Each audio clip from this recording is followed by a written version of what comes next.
Morning, everybody, or actually, good afternoon. It's almost afternoon.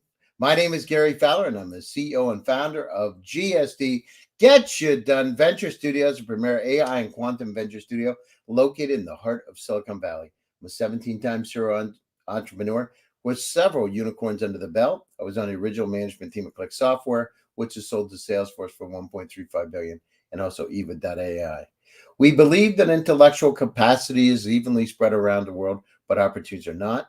Today, we have companies in 55 countries, and we have 127 companies in our portfolio today. So with that, I have an incredible guest today that's a documentary film producer and director with over 10 plus years of experience creating award-winning documentary films through his production company, Docutainment. We got to talk about it. There's a couple of really interesting. Over the past 12 years, he's made 6 feature-length documentaries, managing each step of the creative process, conceptualizing arcs, overseeing production from start to finish, and conceptualizing and crafting the marketing and festival strategies. He's worked with companies like Netflix and HBO to bring those to life, and he had a successful career. Yes, he was with Simon & Schuster and Sterling. So he's got that corporate experience, which is now a subsidiary of Barnes & Noble. And he turned his hobby into an opportunity. And let's talk about it. So I'd like to bring Ron Davis on board. Hi, Ron. How are you? I'm good. How are you today? Good. So tell me a little bit about it. So it's interesting. So when you went to university, you went to Syracuse, correct? Correct. So, and what happened? So you got into Simon & Schuster. You were a director of especially retail and wholesale sales. You spent about 4 years there. I mean, how did you I'm trying to figure the transition to documentary films. Were you doing them then? Were you kind of like, Steven Spielberg taking a little camera out and interviewing your friends, or what happened? What happened was my best friend was turning 40, and E! True Hollywood Stories were really big back then, 20 years ago. And so I thought it would be really great, because he was a real character, to do a mock E! True Hollywood Story for his birthday. And I didn't know anything about the business, but I had some friends in LA who did, that were producers. I pitched them the concept, and I said, I want to raise the money from all of our friends, and let's do this. I conceived it. I knew what it should look like, what it should feel like, the direction of it. I just was literally clueless. So we did that, spent 3 months doing it after work, on the weekends. And when it was done, it was the most exhilarating experience, creating this short film. It was about a half an hour. And I said to my friend, you just can't send me back to publishing. I mean, I've got to continue with this. And so he said, you're talented, but you don't know what you're doing. Go to school. So I went in the evening to the New York Film Academy. Evenings, weekends, did that for about 6 months, and then ventured out and said, I'm ready to do a documentary. And so I partnered with the same friend of mine from California, and we produced our first documentary, Pageant, which went on to the Sundance Channel at the time. Wow, that's interesting. So when you did it and you were going down through this process, how did you was it your hobby? Was it your passion? Was it what happened? Were you bored at Simon & Schuster? Or, did you just say, listen, this is not for me. I don't want to be in the retail and sales. I want to do something extraordinary. What was it like? It was a hobby. It was fun. It was very creative. I did have some creativity in book publishing, but I just didn't have a hobby, because I was consumed in it. I was traveling, and this just gave me another creative outlet, one that was my own, that I wasn't, doing for somebody else. And then Simon & Schuster, everybody knew about it. They were really behind it.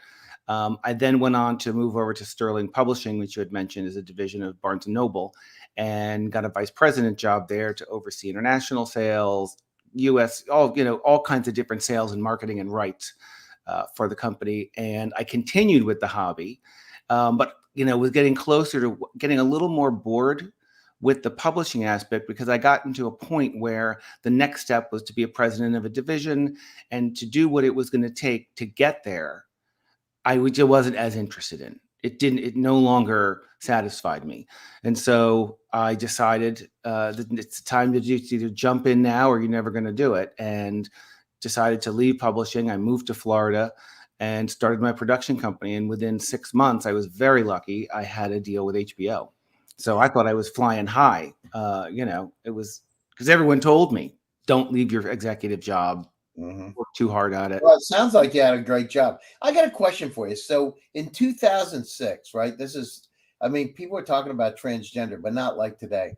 So you're dealing with female impersonators, right? And Mhm. there have to be transgenders within those female person. They're not, I mean, it like, people aren't really talking about it, but that's another story within the story, right? It must have been very compelling because you got people that really feel like they are another gender, and you got people that are impersonating because they're doing their thing on. But that had to be like a story in the story. I mean, that's like got to be incredible to listen to the backstories of each one of them, correct? What's interesting is that the pageant, the Miss Gay America pageant, is a pageant for female impersonators, and you had to be an artist and a man. You could not have had any surgery below the waist. You couldn't be on hormones. So there were Oh, no I see. outward transgender people. I think Okay. as the years went on, I think some of the people who were in the pageant did, Transition. transition. But for them, when you were in the pageant, there was a male interview where you had to come in a suit, and that was the big part of that. Oh, I got that's got to be cool. Okay. Yeah, so I didn't have any trans backstories, but the That would people. be another story, right? That's another story. The next level, this thing up, right? Part Well, two. there are pageants to do that. There are pageants for trans women. I just didn't choose to follow that one. I thought it would be at the time too complicated for an average audience to Yeah. really absorb Today, and I think it's a little bit understand. different, though, Ron. I mean, people are more accepting today than they were. Oh yeah. So, when you went down, so Harry and the Snowman. So, um, you studied the story of an international show jumping rider and the famous rescue turned show horse. Man, that sounds like one of these stories right from one of the My Friend Flicka or Secretariat or one of Seabiscuit. Seabiscuit. Seriously, because I hear these stories and the jumpers here. How was that? That's got to be really gut wrenching, right? To see a horse that's rescued and then turned into one of the top horses in the world. How was that? It was an exciting film to me because I didn't know about that horse. It happened in the 50s before me, but I knew the man. I knew and older in life, he was considered the galloping grandfather because he just kept showing and competing. But then the Snowman story was so heart wrenching that you found this immigrant sharecropper and a downtrodden old plow horse from the Amish find each other and rise up together. So it was. Wait a minute, plow, because the Amish in my area, what they do is they go to places where they can buy racehorses that are a couple of years old that are over the hill, and they use those for their buggies. I mean, there are neighbors in Pennsylvania, right? Or there Mhm. were neighbors, but I've never heard of them coming back out on the other side. That's a story. Yeah, I mean, we don't know the real backstory of how he got there Yeah. to that, but there was sort of this story that you couldn't confirm that they were a team and the team member died, and so when that happened, they just brought them to got rid of the other one and brought him to the kill shelter or the kill barn. He was being sold for dog food, I guess. Back in those days, that's what they went for, dog food. Wow, that's amazing story. And do you get wrapped up in the stories? Do you like internalize them? Completely. I get consumed in them because you work on these projects for at least 2-3 years. On the fast track is 2, and you get really engaged with the person and the story, and you feel it because you have to, because you're trying to convey it on the screen, and so you need to get into it underneath it. And so that's why I pick topics that are usually very inspiring, because I don't do war. I don't do politics. I don't do issue films like something like a Food Inc., where it's about the food industry. I love character driven, where I can really get to know somebody and their story and tell an ordinary person who's done or lived some extraordinary life. So you went down through in Life in the Doghouse. So what kind of stories of a North Carolina based dog rescue? How did that feel? But I mean, I don't know about you, but it really tears my heart out whenever I think a dog's going to be terminated. You know what I mean? Put to Yeah. sleep. How was that? Did you get internalized? With all these animals around that are going to die? Well, the rescue actually saves them from actual shelters. And I see. So so they don't have the a rescue, yeah, once they came into the rescue, they were going to get the best treatment. They were going to get the best medical treatment. And the two guys made a commitment to every dog that once they came into Danny and Ron's rescue, they would never be in a shelter again. wow. And if they adopted it out and it didn't work out, they would take it back. Wow. And So now that was really heartwarming. I actually got there was 72 dogs in the house, and I got my second dog there during the filming 72 dogs in their house. in the house. Yep. Okay, wow. How is it with 72 dogs in the house? Oh my It God. was, believe it or not, very organized, very clean. They had, there was the living room was gone, the dining room was gone, the garage had an addition. The dogs took over the house. The kitchen had all the small dogs. The guys had one little bedroom that was all their own, and they would sleep with about 15 dogs every night. Oh my God. It Yeah. sounds like one of those things that Iditarod or whatever, the 3-dog night. That's Yeah, they said the worst part of doing that is if you have to get up to go to the bathroom, you can't get back in the bed. They yeah, all right, there you spread go. out.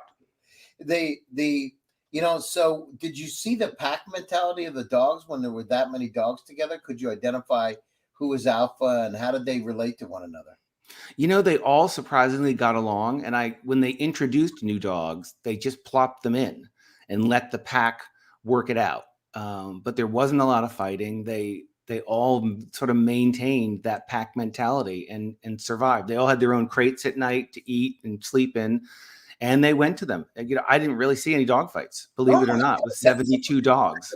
Now, was there your dog? You picked your dog. Tell us a little bit about your dog. Mr. Brown, he was an owner surrender, which I can't even imagine having a dog for 4 years and then taking him to a kill shelter and surrendering him.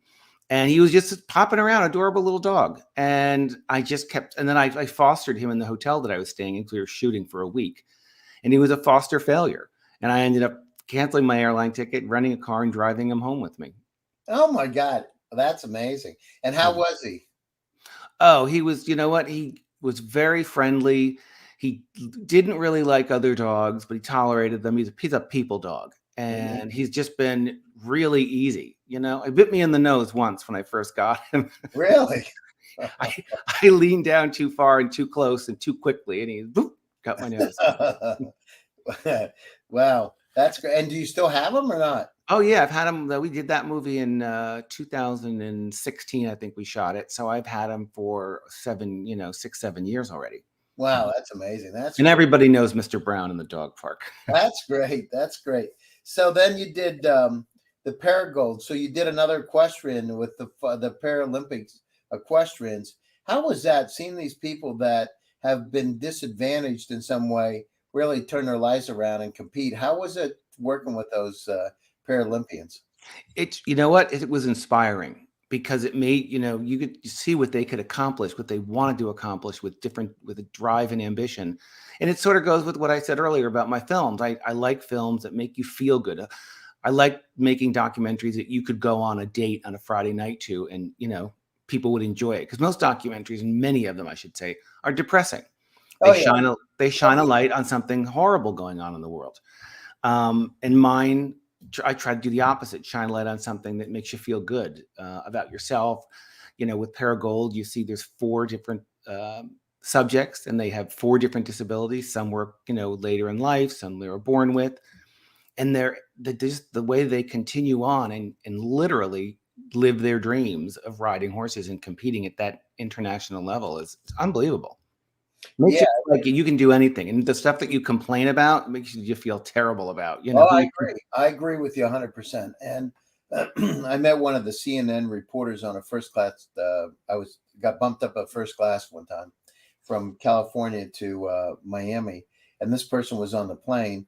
And I asked her, I said, why don't you have happy stories? Like, seriously, like, it's like all stuff. She said, because people don't want to see it. They want to hear the bad stuff. And I said, I don't think so. I remember when I was a kid, I watched The Wonderful World of Disney on Sunday evenings because it was very positive, and it wasn't anything negative at that time. Anyhow, I said, don't you think it would be good to try? I mean, and so that's super that you focus on these. And it's got to make you feel really good when you're around people that, sometimes we complain about really minuscule kind of things in our lives, right? Yeah. We complain about stuff that means nothing. And then when you see people that have overcome incredible obstacles to be able to fulfill their lives, it's inspiring, right? It really is. And another great aspect of what I do is the impact that you can have. And that, in most cases, you can't really measure it. But in the case with Danny and Ron's rescue, it changed their life with their rescue. It brought in more money than they'd ever had before. Gave them the ability to do new initiatives and new programs around the country, initiatives with, veterans and dogs, keeping older dogs in homes with older people. It just changed everything. They have book deals. Uh, so it was really gratifying. You could actually measure the impact that particular film had on the lives of thousands of dogs. I'll tell you a little story. So my father had a stroke, and they said he was going to live 7 days.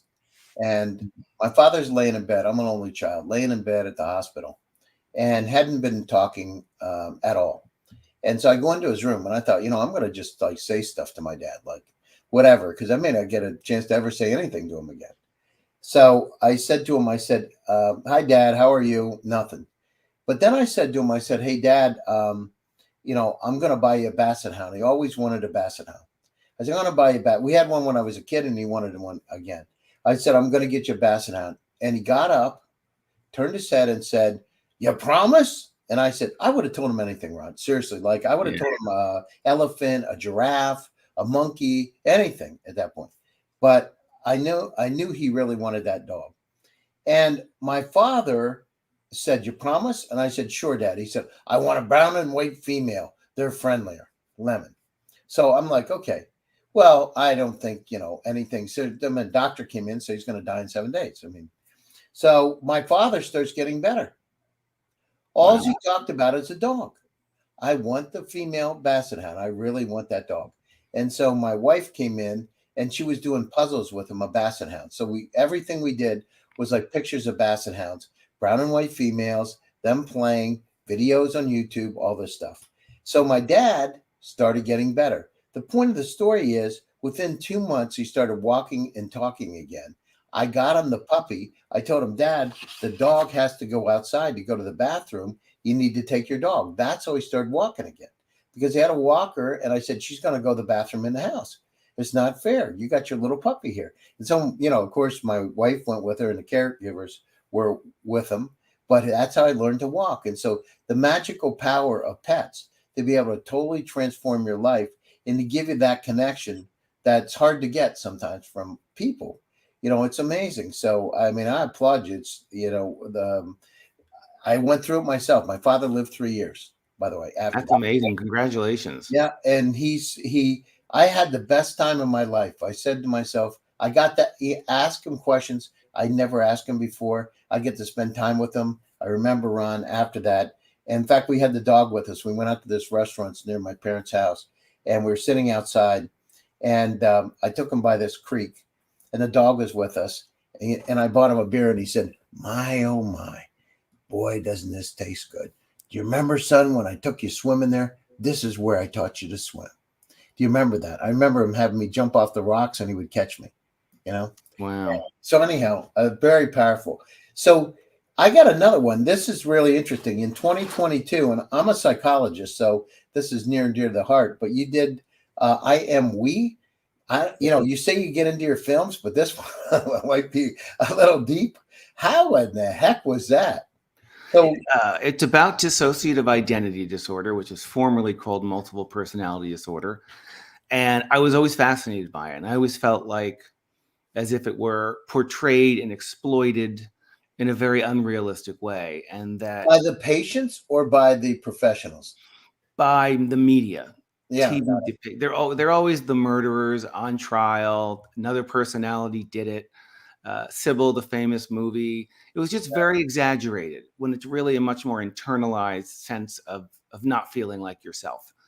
And so I had my producer find me a place where I could find lots of people, and it was a conference in Orlando that happens every year for people with DID, their family, their friends, clinicians to come.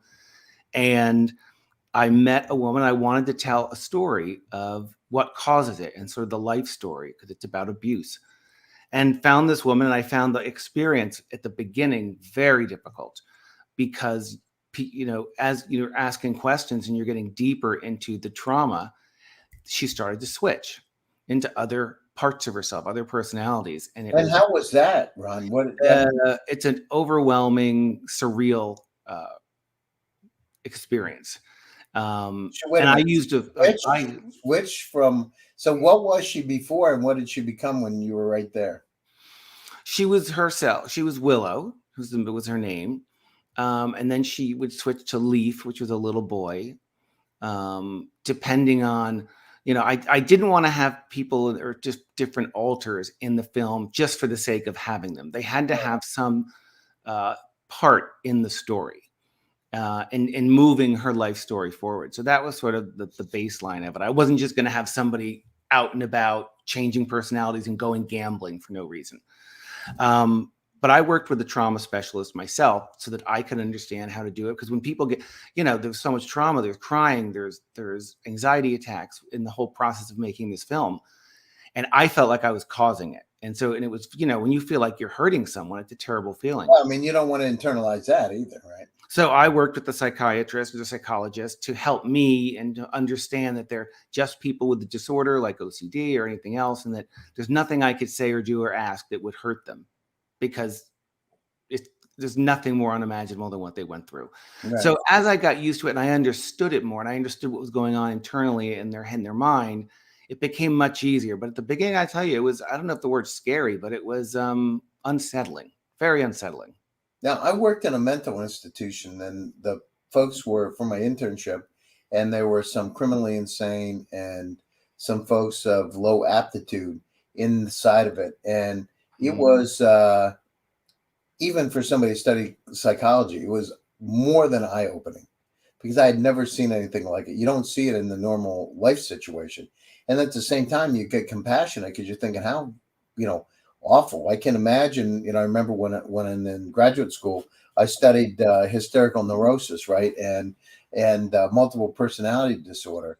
And if we look at it, to have Three Faces of Eve or Sybil, to have that and really have it is an entirely, I mean, how can you go from Willow to Leaf to a boy? Now, how can you have a relationship with somebody, right, to get married if you're changing these personalities so fast? Well, believe it or not, the personalities, the shifts are very subtle because it was designed to protect you from not knowing what was going on. You had to get through the world looking normal and acting like nothing was wrong. So there aren't these grand changes. I mean, some of them are a little more obvious, but they're subtle, almost like mood changes. And so she was married. She had 2 kids. She has grandchildren. She has a job, because the shifts are very subtle and everyone has a role and they figure out how to get through life. I mean, how does it work if you're in a job and you go from this to this Willow to Leaf in the job as a child and talk totally differently many times, right? How in the world could you relate to, well, especially if you're in customer service, right? How do you, that mechanism, it's interesting because I've never seen it. Even you probably have seen it, but it's so subtle you didn't notice it. And you thought maybe, where did that come from? Where, all of a sudden angry, or all of a sudden really withdrawn, or all of a sudden happy. Because it's about 2% of the population, which is sort of similar, they believe it is similar to schizophrenia. Yeah. But a lot of times, like Willow would say, everybody step back, I'm handling this. So someone who could handle works. There was one that helped her with cleaning the house and cooking and doing laundry. So the other personality would do the work? Yeah. Mm-hmm. Really? Yeah. Sounds like Clark Kent and Superman. You know what I mean? Maybe, yeah, I mean, pretty much. But the truth of the matter is, there's not multiple people in there. Mm-hmm. There's one personality that's fractured. Mm-hmm.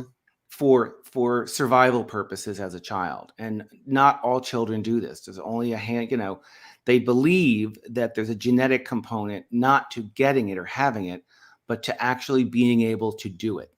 So for example, 2 kids in the same household getting the same abuse, one may have the ability genetically to dissociate to survive, where the other one may not.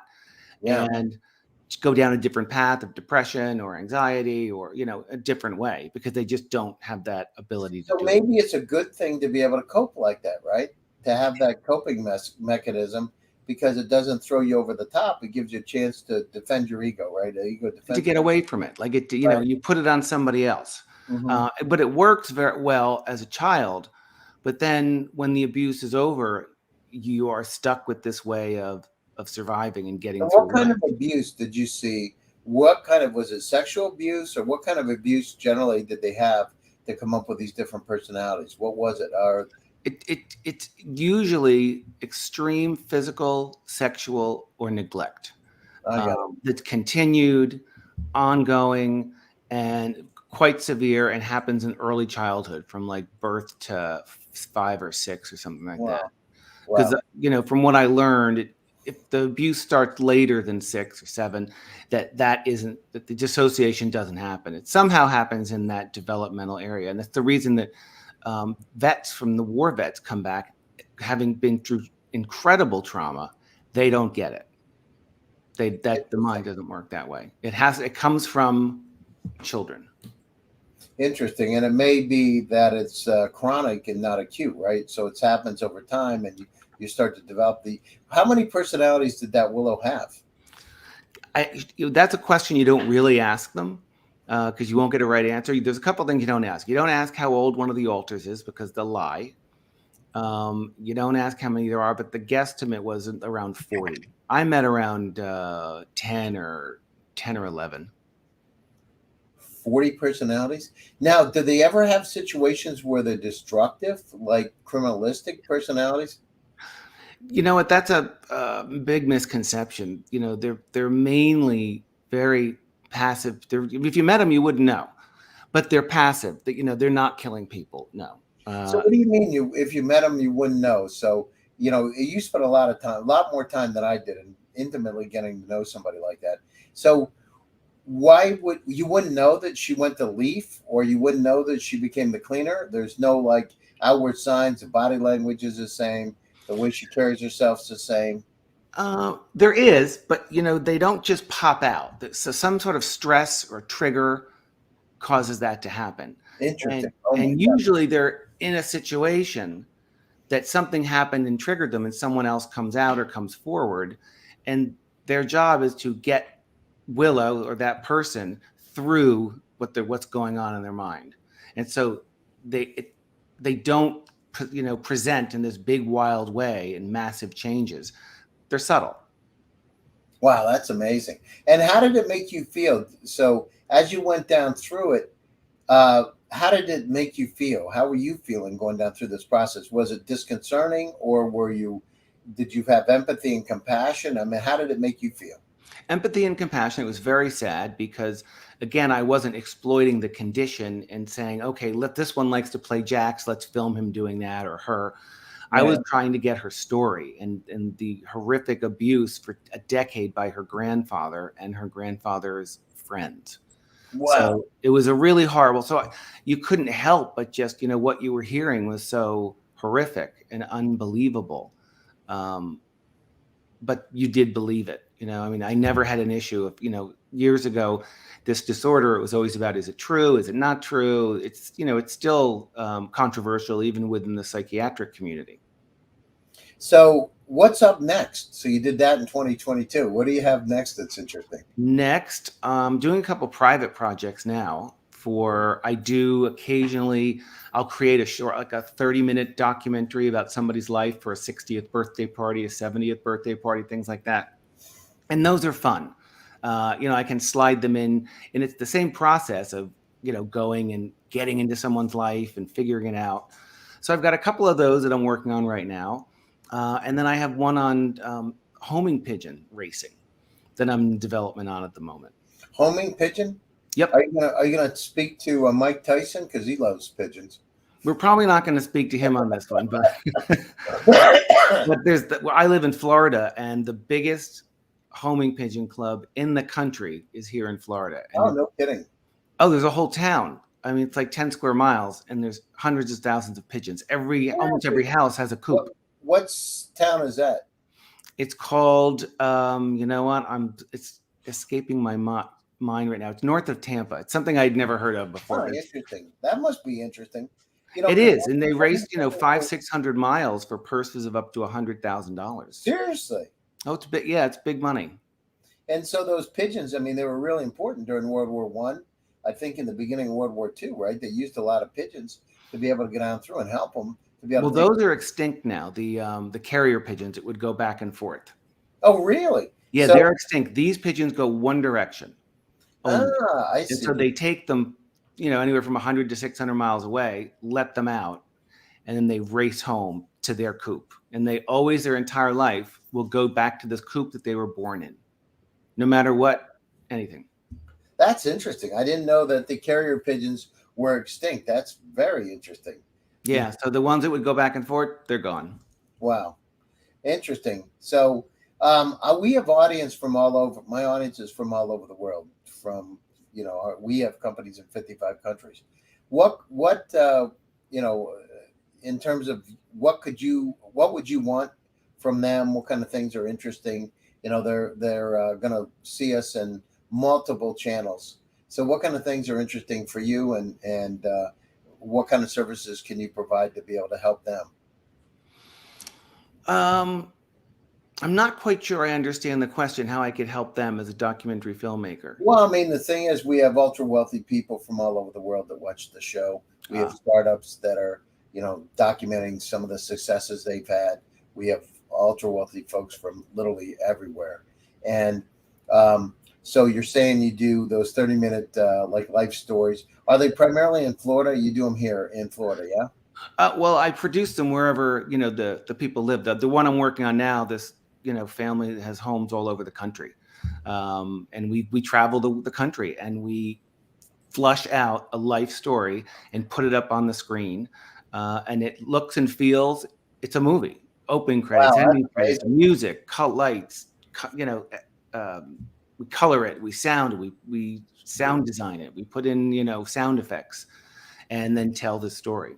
So if people are interested in that, something like that, I love doing them, and it's something my company specializes in while I'm working on private, personal. The other thing is, some of the companies that are out there that have had extraordinary success, when you start looking at their stories, right? Companies like SpaceX or Tesla, Twitter, Facebook, and you start looking at the story.